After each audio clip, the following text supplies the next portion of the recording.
o príncipe de Deus. Nisto se manifesta o amor de Deus para conosco, que Deus enviou o seu Filho unigênito ao mundo, para que por ele vivamos. Em João 4:9. Desde o princípio da criação o homem pecou, deixando a corrupção, o sofrimento e a morte entrarem no mundo. Mas Deus é magnífico, cheio de graça, misericórdia e amor, e não abandonou o mundo caído, que ficou debaixo do domínio das trevas. Ele providenciou um plano de salvação para todos, enviando seu próprio Filho para salvar o homem pecador. Jesus Cristo, o Filho de Deus, tendo vindo ao mundo como homem, nascido em carne, mesmo que sem pecado, foi gerado de forma sobrenatural e divina como um novo Adão da raça humana, perfeito, puro, inocente e santo, chamado de homem do céu, que sendo Deus Filho em espírito desde antes da eternidade, foi gerado também como homem, de semente santa e incorruptível, pelo Espírito Santo, totalmente separado da corrupção do mal e do pecado do primeiro homem, como todos nós no princípio nascemos, segundo a carne, tendo Adão pecado, e trazido a corrupção e a morte para o mundo, para todos os seus descendentes, que dele foram gerados e multiplicados. Jesus Cristo nasceu como homem, segundo a promessa divina de redenção para o mundo, na plenitude dos tempos, que embora tendo ele nascido dentro do projeto adâmico, nele um novo princípio e matriz do projeto humano foi criado, mantendo a essência suprema da humanidade, mas de acordo com um novo código genético, perfeito, incorruptível, com uma natureza celestial e sem pecado. Tanto que ele foi gerado segundo o código genético do seu pai terreno, de José, mesmo que de forma sobrenatural e regenerada, sem herdar a natureza de pecado do primeiro homem, para que a promessa de Deus feita a Davi e Abrão fosse cumprida, que de um dos seus descendentes, segundo a carne, seria levantado o Cristo, o Salvador do mundo. Desta forma, Jesus veio ao mundo, enviado por Deus, o Pai, e nasceu integralmente como homem, sendo também integralmente Deus, o Deus Filho,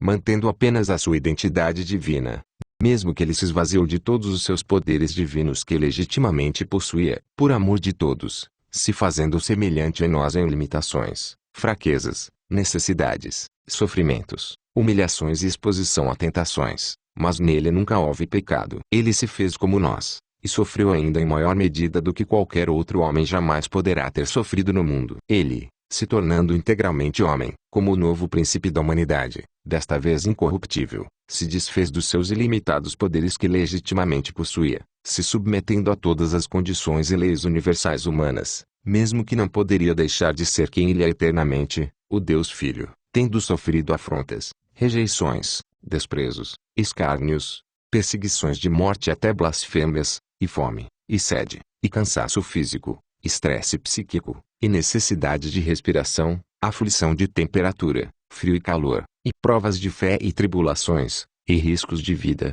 e trabalho humano, e perigo entre feras, e perigo entre homens sinistros, e privações, e escassez de recursos físicos, e separação social, e pobreza, esteve sujeito aos sentimentos humanos, amor, tristeza, angústia, depressão, alegria, revolta, indignação, compaixão, condolência, ansiedade, choro, sofreu opressão satânica, batalhas de alma, batalhas interiores, temor, tentações e sombra de morte. Porém, em tudo ele foi perfeito e obediente, fiel e submisso ao Pai, e nunca jamais nele se achou pecado, vivendo e se colocando debaixo da total dependência da intervenção de Deus, do poder do Espírito Santo e da palavra escrita. Ele não foi desigual a todos os homens, em questão de condições e sofrimentos, mesmo sendo santo, e ainda sofreu e foi tentado muito mais do que qualquer mortal que jamais viverá. Em todas as provas e sofrimentos que o Senhor suportou, por amor de nós, pela prova e exemplo da sua vida perfeita,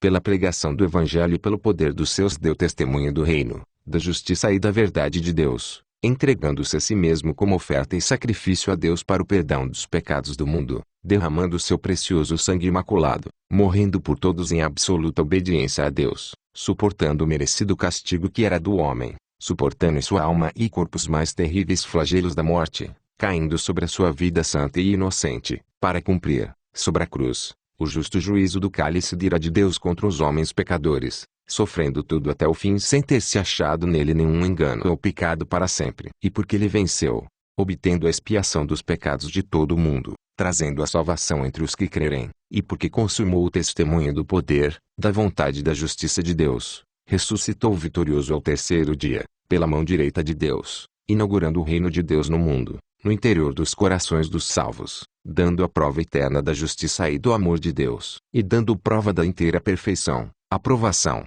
justiça e incorruptibilidade dele, do novo Adão, para a justificação e salvação de todos os que se arrependerem e que crerem no seu nome, através da fé no Evangelho, se submetendo ao reino de Deus. Jesus Cristo, o Filho de Deus, que se fez homem por amor ao mundo, se fez o novo príncipe e salvador da raça humana, o novo Adão, agora não mais terreno, mais espiritual e celestial. Agora existe um novo príncipe e matriz do projeto humano, eternamente vencedor, ressuscitado para viver para sempre, espiritual e celestial, em quem aqueles que se arrependerem, crerem na luz e se submeterem ao reino de Deus receberão, através dele, a vida eterna e indestrutível, sendo gerados nele conforme a sua vida, glória e natureza incorruptíveis. Os que agora nascem de Deus através dele, renascem primeiramente em espírito, através da fé no testemunho da palavra de Deus, pelo abrir dos olhos interiores para a luz, começando com uma nova vida espiritual, regenerada, de semente santa e incorruptível,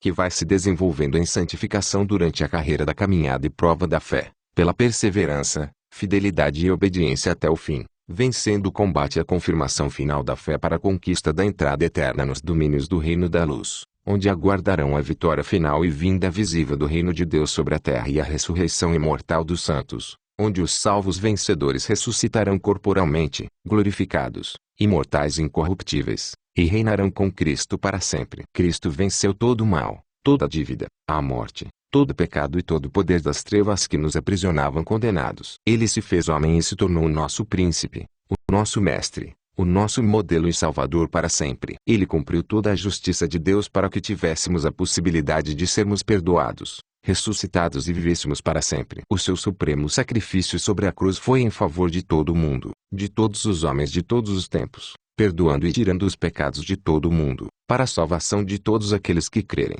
e condenação de todos os que não crerem, desprezando o Filho de Deus. Deus foi imparcial e justo para com o mundo, providenciando uma salvação que tem poder de alcançar a todos os homens que crerem, de todos os tempos. Jesus morreu não somente pelos que serão salvos, mas por todos os homens, por causa da justiça de Deus. Ele morreu até pelos que se perderão, para a redenção, justificação e redenção de todos os que creem, e para que nunca jamais haja justificativa alguma para os incrédulos que persistirem amando as trevas até o fim. Se o Senhor não tivesse morrido pelos pecados de todo o mundo, até pelos pecados dos ímpios, a salvação dos santos seria injusta e a condenação dos incrédulos seria injusta, pois todos os homens da terra nascem debaixo do sol, todos nascem pecadores e todos são filhos de Adão. Deus, em Cristo, não separou nem discriminou pessoa alguma que já viveu ou viverá sobre a terra. Mas Jesus, naquele momento de tenebroso sacrifício sobre a cruz, se colocou diante de Deus não somente por um grupo ou nação, mas por todos os homens,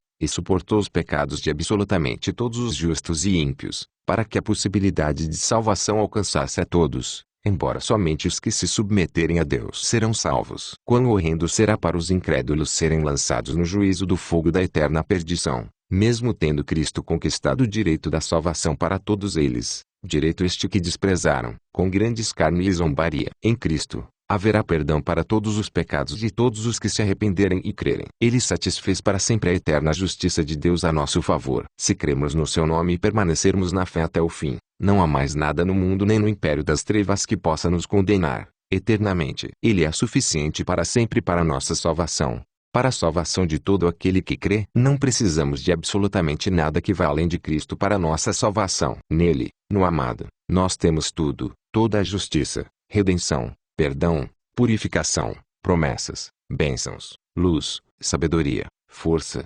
conhecimento, santificação, graça, socorro, vitória, riquezas, providência e suficiência que precisamos, porque Ele mesmo nos foi dado. E Ele é o tudo de Deus. Não há nada maior que Deus poderia ter dado ao mundo do que o seu Filho. Deus, nos dando o seu Filho, nos deu a eterna prova de que Ele nos ama para sempre e, pelo seu amor, não nos nega absolutamente nada, se tão somente crermos. Ele desmentiu para sempre a acusação que a serpente fez no princípio contra ele diante de Adão e diante de todos os anjos. Ele foi eternamente aceito diante de Deus em nosso favor como nosso novo príncipe. Deus, Rei, Senhor, Redentor, feito príncipe dos anjos e Senhor nos céus e na terra, juiz dos vivos e dos mortos, nosso sumo sacerdote e intercessor para sempre. O fiador da nova, permanente e eterna aliança de salvação de Deus para com os salvos dentre todas as nações. O Cordeiro de Deus, que tirou o pecado do mundo. Ele é o nosso grande herói, o nosso libertador, o que venceu tudo e venceu por nós,